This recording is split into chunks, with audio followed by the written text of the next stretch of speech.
All are welcome in this class of linear algebra.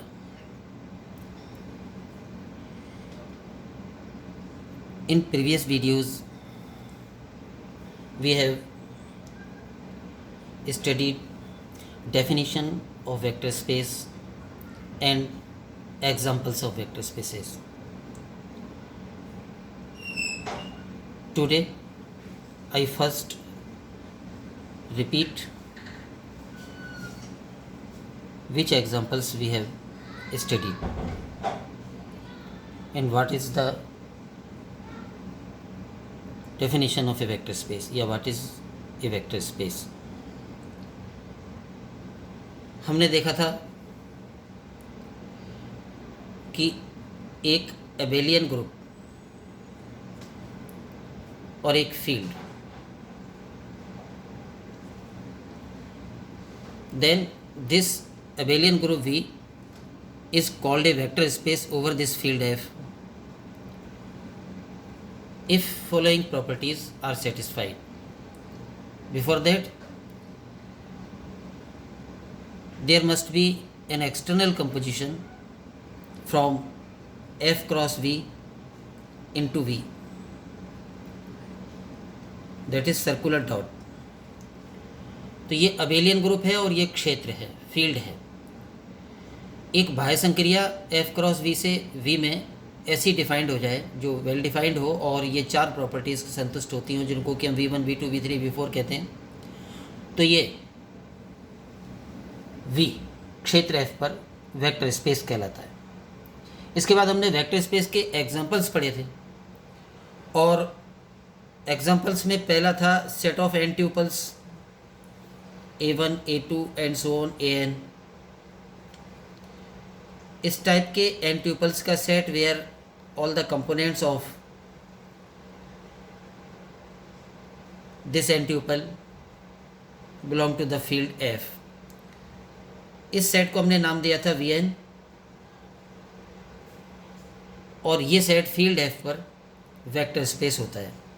Vn is a vector space over the field F. उसके बाद हमने m/n matrices का set of matrices Aij m/n over the field F, यानी जो matrices के अवयव हैं वो किसी फील्ड F के होंगे. और इस तरह के मैट्रिसेस का set where all the elements Aij belong to field F, इस सेट को भी हमने वेक्टर स्पेस प्रूव किया था फील्ड F पर. इसके अलावा सेट ऑफ फंक्शंस को वेक्टर स्पेस प्रूव किया था, सेट ऑफ पॉलिनोमियल्स को किया था. ये जनरलाइज्ड वे में हमने एग्जांपल्स प्रूव किए थे. इनके पर्टिकुलर एग्जांपल्स बहुत सारे बन जाएंगे. जैसे कि ये एन ट्यूपल्स का है, अगर हम n बराबर 3 ले लें तो V3 एक वेक्टर स्पेस आ जाएगा जिसमें कि 3 कंपोनेंट वाले वेक्टर्स होंगे, set of vectors A1, A2, A3 such that A1, A2, A3 belong to field F. F may be any field or F may be capital R, field of rational numbers, field of real numbers. तो इसी से बहुत सारे examples बन जाएंगे. ये जो है इससे बहुत सारे एग्जांपल्स बन जाएंगे. इसमें m/n साइज के मैट्रिसेस का सेट है. कोई भी पर्टिकुलर साइज के मैट्रिसेस ले सकते हैं, जैसे कि 3/2 साइज के मैट्रिसेस का सेट वो वेक्टर स्पेस हो जाएगा एंड सो ऑन. फंक्शंस लिए थे हमने, फंक्शंस का सेट, पॉलिनोमियल्स का सेट. पॉलिनोमियल वाले एग्जांपल में हमने किया था कि पी में क्या थे, ऑल पॉलिनोमियल्स. ऑल पॉलिनोमियल्स को हमने ऐसे एक्सप्रेस किया था sigma n = 0 to infinity an x की power n such that an belongs to field and in an में अशून्य गुणांकों की संख्या सीमित है. तो ये भी वेक्टर स्पेस होता है over the field F. Field F की जगह R भी ले सकते हैं, C भी ले सकते हैं. इसमें हमने ऑल पॉलिनोमियल्स लिए थे. अगर हम इस एग्जांपल को पर्टिकुलर करें तो हम ये भी कह सकते हैं कि किसी ख़ास डिग्री तक के पॉलिनोमियल्स, जैसे हम कहें कि 3rd डिग्री तक के पॉलिनोमियल्स, तो थर्ड डिग्री तक के पोलिनोमियल्स की डेफिनेशन, पोलिनोमियल्स के सेट की डेफिनेशन में यहाँ sigma n is equal to 0 to 3 हो जाएगा। तो अगर यहाँ sigma n is equal to 0 to 3 कर दें तो अब पी किन का समुच्चय? उन सभी बहुपदों का जिनकी डिग्री 3 तक है, मतलब 0 degree, 1 degree, 2 degree and 3 degree तक के पोलिनोमियल्स इसमें आ जाएंगे। तो ये भी इससे बहुत सारे एग्जांपल बन जाएंगे। 5 डिग्री तक के ले लें, 6 डिग्री तक के ले लें, 2 डिग्री तक के ले लें, उनका सेट वेक्टर स्पेस हो जाएगा। लास्ट में हमने एक एग्जांपल ऐसे भी किया था कि R प्लस यानी ऑल पॉजिटिव रियल नंबर्स का सेट R पर वेक्टर स्पेस होता है। और एक ये भी किया था जिसमें कि हमने कंपोजिशन डिफाइन की थी, सर्कुलर प्लस, उसकी डेफिनेशन थी कि कोई दो R प्लस के अवयव यानी कोई दो वेक्टर्स x एंड y जब सर्कुलर प्लस से ऑपरेट होंगे तो x इंटू वाई आ जाएगा, यानी कि circular plus ordinary multiplication composition ही है। और a सर्कुलर डॉट x यानी कि एक्सटर्नल कंपोजिशन की परिभाषा थी x की पावर a। तो ये वेक्टर स्पेस था। इसके अलावा हमने ये प्रूव किया कि कोई भी फील्ड अपने सब फील्ड पर वेक्टर स्पेस होता है। अब इससे बहुत सारे बन जाएंगे। C फील्ड है, R उसका सब फील्ड है, तो C is a vector space over R field है और इटसेल्फ R भी उसका सब फील्ड होता है, तो R is a vector space over R। ये सब थे। तो ये सारे एग्जांपल्स को एक बार रिवाइज करें और इन सारे एग्जांपल्स में कंपोजिशंस क्या ली गई थी वो याद रखें। इनमें ज़ीरो वेक्टर्स क्या आए थे वो ध्यान रखें और किस वेक्टर का इन्वर्स क्या होता है वो भी ध्यान रखें। और ये मॉडल एग्जांपल्स हैं। इसके बाद हम आगे बढ़ते हैं वेक्टर स्पेस की theorems, properties of vector spaces in form of theorems. तो जो इनिशियल 2 थ्योरम्स हैं वो हम आज ले रहे हैं। पहली थ्योरम ये है V ओवर F सदिश समष्टि है और जिसमें 0 तो F का शून्य अवयव तथा 0 बार V में शून्य सदिश है, यानी वेक्टर स्पेस है V और उनके अपने अपने 0 क्या हैं वो बताया है। प्रूव क्या करना है वो यह है कि for any A belongs to F and for alpha and beta belong to V के कोई भी 2 अवयव अल्फ़ा और बीटा ले लें यानी वेक्टर्स ले लें और स्केलर A ले लें कोई भी, तो उनके लिए ये प्रॉपर्टीज़ लागू होती हैं। पहली प्रॉपर्टी क्या है? A डॉट 0 वेक्टर बराबर 0 वेक्टर, यानी किसी भी स्केलर को अगर हम 0 वेक्टर से डॉट करेंगे तो 0 वेक्टर ही आएगा। दूसरा, स्केलर 0 को यानी कि योज्य तत्समक जो F का होता है उसको किसी भी वेक्टर से एक्सटर्नल डॉट करेंगे तो 0 वेक्टर ही आएगा। इन दोनों पॉइंटों को ऐसे भी याद रख सकते हैं कि एक स्केलर और एक वेक्टर के प्रोडक्ट में उनको डॉट करते समय अगर दोनों में से कोई भी एक 0 है तो प्रोडक्ट 0 वेक्टर आएगा, यानी वेक्टर 0 है तो भी प्रोडक्ट 0 वेक्टर आएगा और स्केलर 0 है तो भी प्रोडक्ट 0 वेक्टर आएगा। तो ये 2 प्रॉपर्टीज़ हम प्रूव करेंगे। अगली 2 properties A dot minus alpha बराबर minus of A dot alpha. Minus यहाँ पर योज्य प्रतिलोम व्यक्त करता है, या अगर वो वेक्टर है तो उसका प्रतिलोम व्यक्त करता है। तो अल्फ़ा वेक्टर है V का अवयव है तो माइनस अल्फ़ा V में अल्फ़ा का प्रतिलोम है। तो स्केलर को अल्फ़ा के प्रतिलोम से डॉट करें या स्केलर को सीधे अल्फ़ा से डॉट करके प्राप्त वेक्टर का प्रतिलोम ले लें, वो एक ही बात होती है। ये मतलब है इस प्रॉपर्टी का। और इस प्रॉपर्टी में यह है कि स्केलर A के योज्य प्रतिलोम को अगर किसी वेक्टर से डॉट करें तो वो उतना ही आएगा जितना सीधे स्केलर A को ही उस वेक्टर से डॉट कर लेते और प्राप्त वेक्टर का योज्य प्रतिलोम ले लेते। इन दोनों पॉइंट्स को ऐसे भी याद रख सकते हैं कि एक स्केलर और एक वेक्टर के डॉट करते समय माइनस किसी के भी साथ है तो बाहर आ जाता है, ऐसे भी याद रख सकते हो। वेक्टर के साथ माइनस है तो बाहर आ जाएगा और स्केलर के साथ माइनस है तो भी बाहर आ जाएगा, ऐसे भी इनको याद रख सकते हैं। 5th प्रॉपर्टी में जो प्रूव करना है कि A dot alpha minus beta बराबर A dot alpha minus A dot beta, यानी जो वेक्टर स्पेस का V1 गुणधर्म होता है वो यहाँ प्लस के लिए लागू होता है तो वो माइनस के लिए भी लागू है। और सिक्स्थ प्रॉपर्टी में प्रूव करना है कि एक स्केलर और एक वेक्टर का डॉट अगर जीरो वेक्टर आता हो तो वो केवल तभी संभव है जबकि या तो स्केलर जीरो हो या वेक्टर जीरो हो, यानी एक्सटर्नल कंपोजिशन का प्रोडक्ट अगर जीरो वेक्टर आ रहा है तो दोनों में से कोई ना कोई ज़ीरो ज़रूर होगा, ये प्रूव करना है। तो ये 6 पॉइंट प्रूव करने हैं। इनमें हम पहले पॉइंट पर आएँ। प्रूफ में जो गिवन बातें हैं वो लिख दी हैं। वी वेक्टर स्पेस है, एफ क्षेत्र है, वी का ज़ीरो वेक्टर ज़ीरो बार द्वारा डिनोटेड है और एफ का जो ज़ीरो एलिमेंट होता है वो ऑर्डिनरी ज़ीरो द्वारा डिनोटेड है। ए एफ का एलिमेंट है यानी स्केलर है और अल्फा और बीटा वी के एलिमेंट्स हैं यानी वेक्टर्स हैं। फर्स्ट पार्ट का प्रूफ, ए डॉट जीरो वेक्टर बराबर जीरो वेक्टर प्रूव करना है। तो इसके लिए हम स्टार्टिंग स्टेप ये लें, zero vector plus zero vector बराबर जीरो वेक्टर होता है। ये जीरो वेक्टर आइडेंटिटी है। अगर वी वेक्टर स्पेस है तो वी प्लस अबेलियन ग्रुप होता है और अबेलियन ग्रुप की आइडेंटिटी है। और ग्रुप में हम जानते हैं कि आइडेंटिटी ऑपरेटेड बाय आइडेंटिटी बराबर आइडेंटिटी आता है, जो भी ऑपरेशन हो। तो zero bar operated by zero bar बराबर जीरो बार आएगा। ये स्टार्टिंग स्टेप लिया ये बात प्रूव करने के लिए। इसके बाद इस इक्वेशन के दोनों ओर ए से डॉट कर दिए तो सेम आएगा ए से डॉट करने के बाद, क्योंकि पहले से सेम थे। ए से डॉट करने के बाद इधर वेक्टर स्पेस का V1 गुणधर्म लगाया तो ये स्केलर दोनों वेक्टर से अलग अलग डॉट हो जाएगा। और इधर a dot zero vector as it is एक वेक्टर और उसमें जीरो बार जोड़ दिया क्योंकि ये जीरो बार वेक्टर योग का तत्समक है। Any vector alpha plus zero vector बराबर वही अल्फ़ा होता है।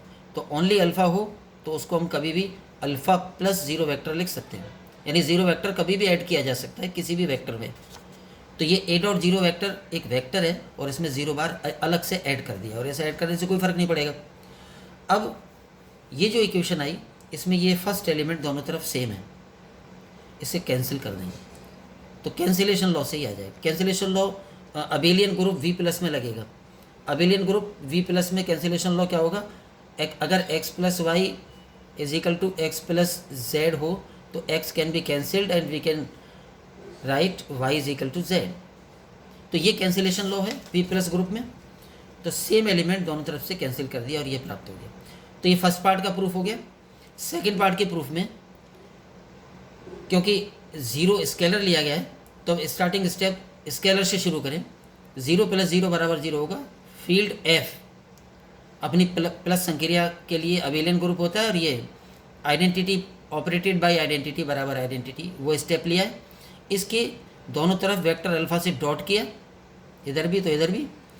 और वेक्टर स्पेस की V2 प्रॉपर्टी से दो स्केलर का योग वेक्टर अल्फ़ा से डॉट होना है तो अल्फ़ा दोनों से डॉट हो जाएगा, zero dot alpha plus zero dot alpha.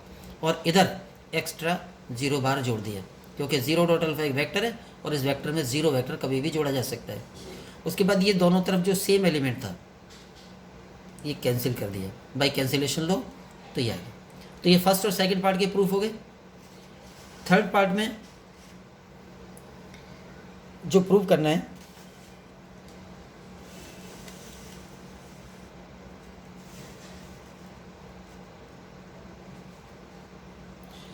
इसमें अल्फ़ा से स्टार्ट किया है। अल्फ़ा वी का अवयव है।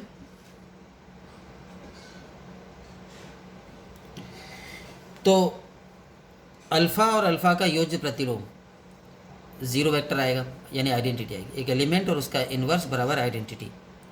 ये हम वी प्लस में बात कर रहे हैं, अबेलियन ग्रुप वी प्लस में। ए से दोनों तरफ डॉट कर दिया, A dot left hand side बराबर A dot right hand side.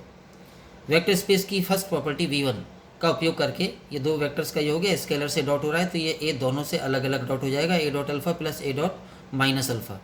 और इधर ए डॉट जीरो वेक्टर की जगह जीरो वेक्टर डायरेक्टली लिख दिया अब, क्योंकि अभी हमने फर्स्ट पार्ट में ये प्रॉपर्टी प्रूव की है कि any scaler dot zero vector बराबर जीरो वेक्टर।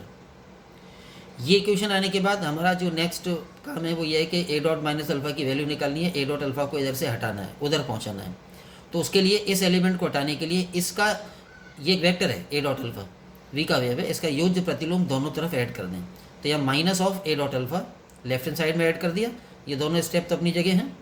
एक्स्ट्रा ऐड कर दिया है minus of A dot alpha, तो राइट हैंड साइड में भी वही एलिमेंट ऐड कर दिया है ए डॉट अल्फा का योज्य प्रतिलोम या प्रतिलोम। ये ऐड करने के बाद ये फर्स्ट टू एलिमेंट्स, ये एक वेक्टर है और ये उसी का योज्य प्रतिलोम है। तो वेक्टर और उसका प्रतिलोम ऑपरेट होने पर जीरो वेक्टर आ जाएगा, यानी तत्समक आ जाएगा। और उधर इस स्टेप में कोई चेंज नहीं किया। उसके बाद any vector plus zero vector बराबर वही वेक्टर होगा, तो जीरो वेक्टर हटा दिया। इधर भी ये एक वेक्टर है पूरा और इसमें जीरो वेक्टर ऐड करेंगे तो वही आ जाएगा। तो ये हो गया थर्ड पार्ट का proof. Similar proof fourth part का होगा, बस स्टार्टिंग स्टेप यहाँ वेक्टर से किया था, यहाँ स्केलर से करेंगे, क्योंकि माइनस ए के साथ है जो प्रूव करना है उसमें। ये फील्ड का अवयव, ये उसी का योज्य प्रतिलोम, ऑपरेट होने पर फील्ड का योज्य तत्समक आएगा। एक अवयव और उसका प्रतिलोम बराबर तत्समक। इसको दोनों तरफ left hand side right hand दोनों तरफ से अल्फा से डॉट कर दिया। Left hand side dot alpha, right hand side dot alpha. एक अल्फा से डॉट करने के बाद इधर वेक्टर स्पेस का V2 प्रॉपर्टी लगाएंगे। ये दो स्केलर्स का योग है, एक वेक्टर से डॉट हो रहा है, तो ए dot alpha plus minus of A dot alpha, और इधर जीरो डॉट अल्फा बराबर जीरो वेक्टर। ये पार्ट सेकेंड से, जो पार्ट सेकेंड में हमने प्रूव किया था कि any vector operated by zero element बराबर जीरो वेक्टर। तो ये हमने पार्ट सेकंड में प्रूव किया था, उससे ले लिया, और इधर हमने V2 लगा दिया, वेक्टर स्पेस की सेकंड प्रॉपर्टी। अब इस एलिमेंट को यहाँ से हटाना है, तो इसके लिए इसका योज्य इसका प्रतिलोम दोनों तरफ ऐड कर दें। Minus of A dot alpha left hand side में ऐड कर दिया और minus of A dot alpha right hand side में अलग से ऐड कर दिया, और जो लेफ्ट हैंड साइड और राइट हैंड साइड में पहले से हैं वो अपनी जगह हैं।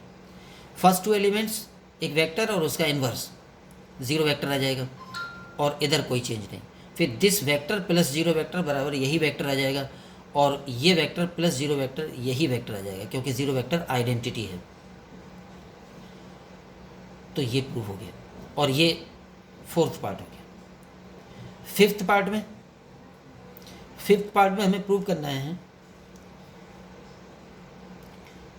ए डॉट अल्फा माइनस बीटा। अब अल्फा माइनस बीटा को आप ऐसे समझें, माइनस जो है यहाँ सक्रिय नहीं है, ये केवल alpha plus minus of beta को हम सांकेतिक तौर पर अल्फा माइनस बीटा लिख देते हैं। यानी अल्फा माइनस बीटा का मतलब है ये कहने की बजाय कि अल्फा में से बीटा घटाया जा रहा है, ज़्यादा सही शब्दों में यहाँ पर हम ये कह सकते हैं कि इसका मतलब है कि अल्फा में बीटा का योज्य प्रतिलोम ऐड किया जा रहा है। अल्फा में बीटा का योज्य प्रतिलोम ऐड किया जा रहा है। तो अल्फा माइनस बीटा का अर्थ ये है। तो ये नोटेशन का फ़र्क है। तो अल्फा माइनस बीटा का एक्चुअल जो अर्थ है वो लिख दिया, alpha plus minus of beta. Minus of beta क्या है? V में वेक्टर बीटा का इन्वर्स। अब ये दो वेक्टर्स का सम एक स्केलर से ऐड हो रहा है, तो वेक्टर स्पेस की जो प्रॉपर्टी होती है V1 उसके अनुसार ये स्केलर दोनों से डॉट हो जाएगा। सॉरी, डॉट हो रहा है तो दोनों से डॉट हो जाएगा। इसके बाद ए डॉट माइनस ऑफ बीटा बराबर हो जाएगा minus of A dot beta. ये अभी हमने जो प्रॉपर्टी प्रूव की थी उससे है, प्रॉपर्टी थर्ड से माइनस बाहर आ जाता है। उसके बाद एक वेक्टर प्लस दूसरे वेक्टर का माइनस यानी प्रतिलोम, तो आ जाएगा दोनों का डिफरेंस। वही इसी नोटेशन से एक वेक्टर प्लस दूसरे का माइनस तो आ जाएगा दोनों का डिफरेंस। ये केवल नोटेशन का फ़र्क है। तो ये फिर माइनस आ जाएगा, और ये सिद्ध हो गया कि A dot alpha minus beta बराबर A dot alpha minus A dot beta. ये पांचवी हो गई। छठी प्रॉपर्टी में